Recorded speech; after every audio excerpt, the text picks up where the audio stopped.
اب رزق تنگ ہونے لگے صدقہ دے کے رب سے کاروبار کر لو، صدقے سے تمہارے رزق میں اضافہ ہوگا۔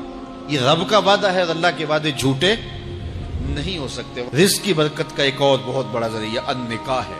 فرمایا اگر تم نکاح کرو گے، تم فقیر ہو وہ تمہیں غنی کر دے گا۔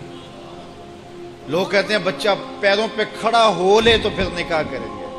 اللہ کہتا ہے تم نکاح کرو، ہم پیروں پہ کھڑا کر دیں گے۔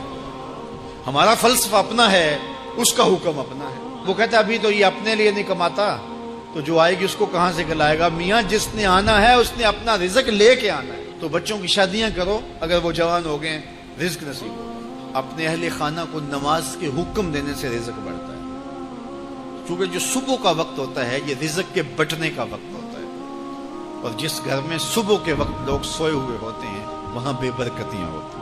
تو طلوع فجر سے لے کر کے طلوع آفتاب تک اپنی اولاد کو، بیوی کو، بچوں کو نہ سونے دیں۔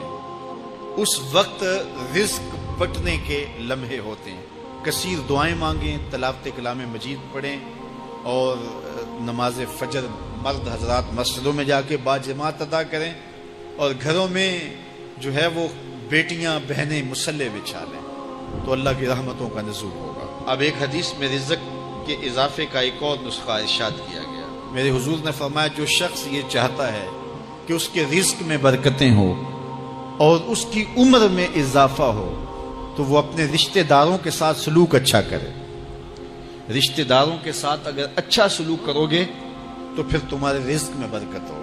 غریب ہیں تو ان کی مدد کرو، ان کی بیٹیوں کی شادیاں اپنے ذمے لے لو اگر اللہ نے آپ کو وسعت دی ہے، ان کی پریشانیاں بانٹ لو، ان کا قرضہ ہے تو اتارنے کی کوشش کرو، ان کو مشکلات سے نکالنے کی کوشش کرو۔ تم ان کو مشکلات سے نکالو گے، اللہ تمہیں مشکلوں سے نکالے گا۔ تمہارے رزق میں بھی برکتیں ہوگی اور تمہارے مال میں بھی برکتیں ہوں۔ فرمایا بہتر صدقہ وہ ہے جو ناراض غریب رشتہ دار کو دیا جائے۔ اگر وہ پھنس گیا ہے، مجبور ہے، ناراض ہے، تو اس کو اگر دیں گے تمہارا نفس اس میں شامل نہیں ہوگا، تو یہ افضل صدقہ ہے جو ہر صورت میں قبول ہی قبول ہے۔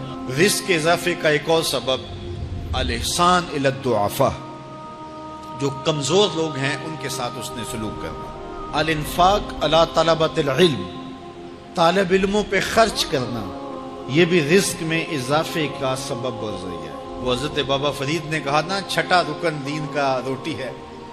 گھر میں کچھ نہ ہو تو پھر نہ نماز اور نہ ہی دیگر امور کی لذت آتی ہے، تو یہ رزق فراواں اور وسیع اور مبارک نصیب کر دے اللہ۔